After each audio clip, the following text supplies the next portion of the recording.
Hey guys, it's Julia and welcome back to my channel, and for today's video I'm going to be giving you guys a recommendations video, and today I'm going to be recommending to you guys some middle grade reads. If you're wondering, that's my cat's tail. Sorry, he's chilling with me today. So yeah.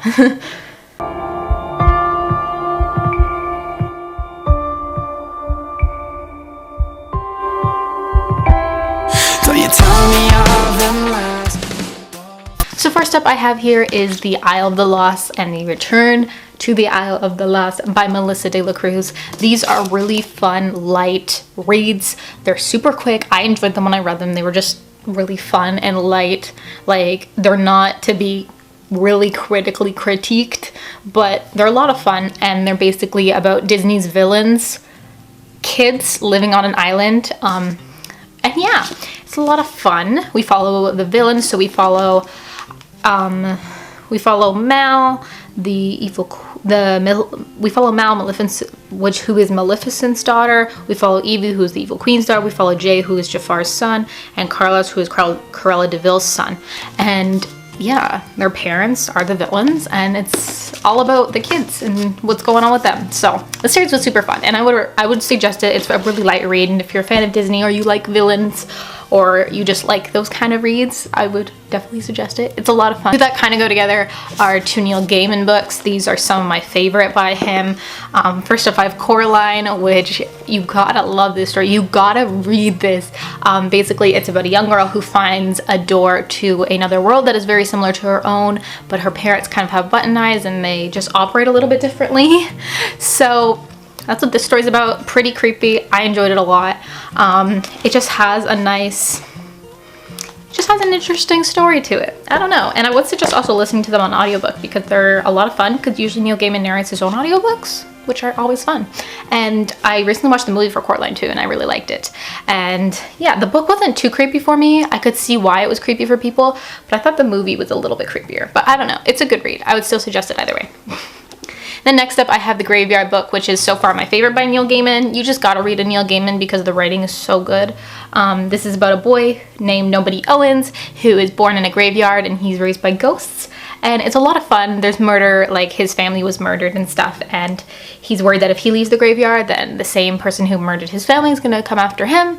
So that's what the story's about. It's great. I highly recommend it. Like, that's all I can say. Like, the writing is amazing. I love the story, the plot. Definitely a good read for October, or just like the fall time, or like any time in general. I don't know if you guys are seasonal readers, but for any time in general, it's great, and it's illustrated.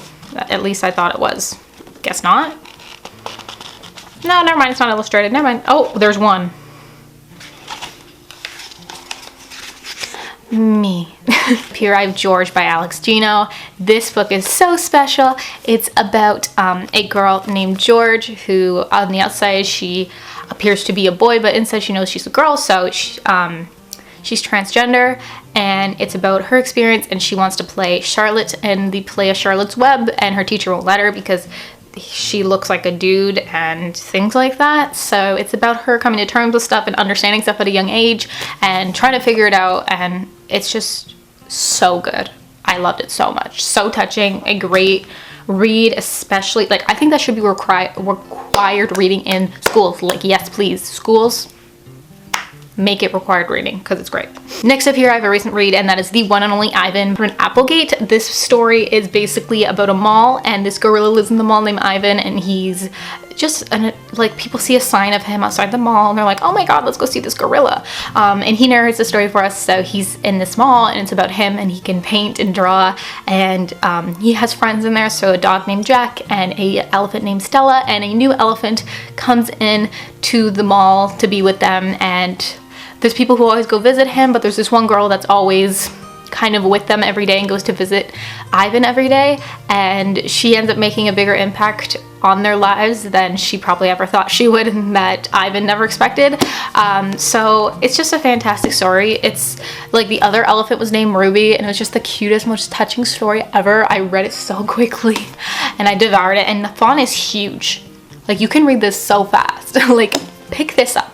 So that concludes my middle grade recommendations. Let me know some of yours down below, because I do want to read some more middle grade. I think it's great. I know it's targeted for a younger audience, but it's also great for all ages. And I know some of the stories are really simplistic, especially if you're older and you're reading them. Some of them could be considered you know, more simple because they're not going to have like 20,000 layers of plot if they're middle grade, but they're a lot of fun to read, and I like the messages portrayed in them, and it's nice to know that I have like a handful of books that I can recommend to someone in that age range, if you know what I'm saying, or if you guys want middle grade recommendations, I just gave them to you.